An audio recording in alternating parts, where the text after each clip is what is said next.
Scooter परिभाषा बदलाई देला Honda Activa. लोकों प्रथम पसंद है एक्टिवा। ग्राहकों हिसाब से निजक बदलाइला एक्टिवा।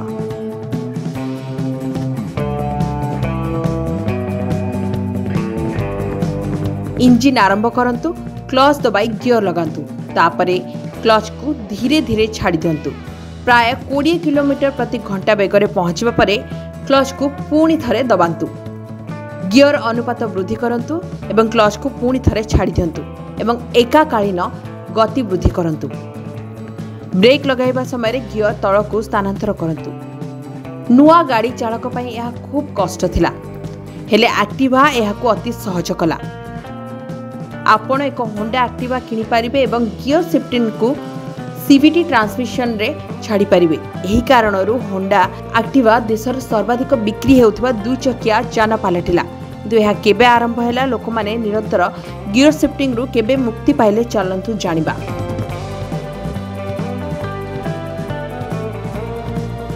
आपण मानक मध्यरु केते जण बड़ होंडा एटर्नो को मन रखिसंती। यह एक गियर स्कूटर थिला। होंडा एक्टिवार प्रथम पीढ़ी एटर्नो पर आधारित थिला। एथिरे एक 102 सीसी इंजिन थिला, जहा 7 HP पावर एवं 8 Nm पीक टॉर्क उत्पादन करि पारथिला। इंजिन को सीवीटी ट्रांसमिशन सहित जोड़ा जाइथिला, जहा फल रे गियर स्थानांतर करिबारे कोनोसी असुविधा नथिला।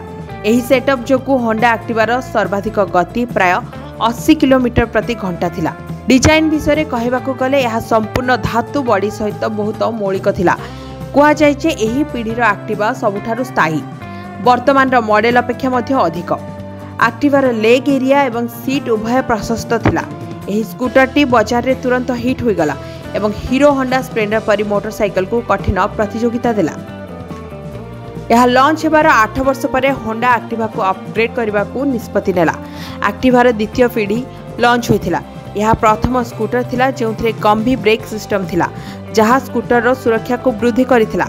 इंजिन एक अधिक शक्तिशाली 109.2 सीसी 4 स्ट्रोक यूनिट थिला, जहा 7.68 HP पावर एवं 8.7 Nm टॉर्क उत्पादन करने को सक्षम थिला।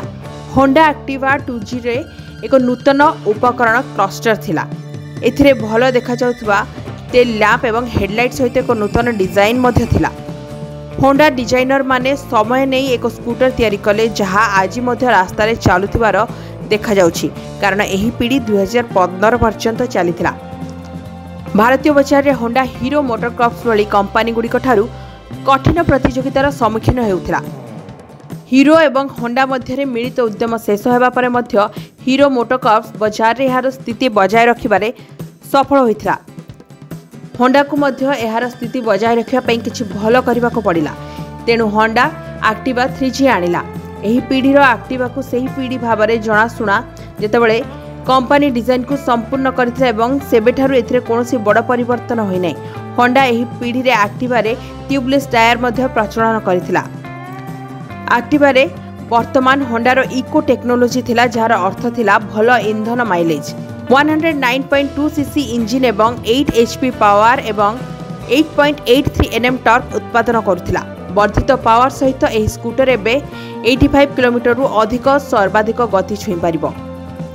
नूतन रंग मध्य प्रचलन करा जायथिला। वैशिष्ट्य दृष्टि एही पीढ़ी कम्बी ब्रेक, बड़ हेडलैम्प, अधिक आराम पई पैडेड सीट, कम इंधन सूचक एवं आहुरी अनेक किछि डिजाइन सहित परिपूर्ण भावरे लोड थिला। पूर्वरु कुहा जायथिबा परि 3G पीढ़ी सही पीढ़ी थिला जेतेबेले होंडा निष्पत्ति नैथिला जे सेमाने एक्टिवार डिजाइन उन्नत करिसंती। तेणु डिजाइन विभाग रे कोनोसी अपग्रेड होई नथिला। वैशिष्ट्य दृष्टि मध्य एक्टिवा 4G रे कोनोसी परिवर्तन होई नथिला।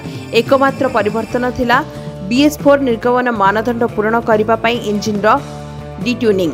एही अपग्रेड इंजिन रो टॉर्क टर्निंग को वृद्धि करिथिला, कारण यूनिट वर्तमान 9 Nm टॉर्क उत्पादन करुथिला। एही दुईटी पीढ़ी बहुत कम समय व्यवधान रे लॉन्च होइथिला। होंडा एक्टिवा 5G एवं 6G एही दुईटी पीढ़ी बहुत कम व्यवधान रे लॉन्च होइथिला। पंचम पीढ़ी रे होंडा एक्टिवार निर्माण गुणवत्ता उन्नत करथिला एवं अधिक रंग विकल्प मध्य प्रचलन करथिला। एथिर आग भागरे नूतन एलईडी डीआरएल एवं पछ भागरे पुनः डिजाइन करा जायथिबा टेल लाइट मध्य अंतर्भुक्त होइथिला। तापरे BS6 निर्गमन मानदंड कार्यकारी है एवं नूतन मानदंड पूरण करने एक्टिवा को अपडेट करने को पड़ा। तेणु एक्टिवा 6G लॉन्च करा जायथिला, जहां वर्तमान एक प्रोग्राम FI सिस्टम सहित सज्जित। 109.2 सीसी इंजिन रो पावर फिगर पूर्व परि रही। होंडा एक्टिवा रे सीट न खोली केमिति पेट्रोल ढला जाय परिबो से नहीं निष्पत्ति नियागला, जहां एक दीर्घकालीन चाहिदा थिला। होंडार ACG स्टार्टर्स प्रजुक्ति एही स्कूटर को बाजार रे सबुठारु नीरव स्टार्टिंग स्कूटर मध्यरु गोटिए करथिला। जापानी ऑटोमेकर कंपनी 124 सीसी इंजिन सहित होंडा एक्टिवा मध्य लॉन्च करछि।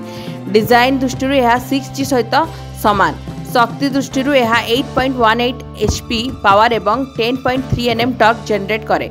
यह प्रोग्राम्ड FI एवं ACG साइलेंट स्टार्टर्स प्रजुक्ति विद्या सहित मध्य सज्जित। वैशिष्ट्य दृष्टि होंडा एक्टिवार 6125 सीसी सहित समान। तेणु भारतीय बजार रे लॉन्च हेबा परठारु एक्टिवा सहित एही समग्र यात्रा थिला। समय क्रमे होंडा एक्टिवा भारत रे सबुठारु लोकप्रिय स्कूटर पालटिला। यार आहुरी अनेक कारण रहिछि। Bureau report, rising Odisha.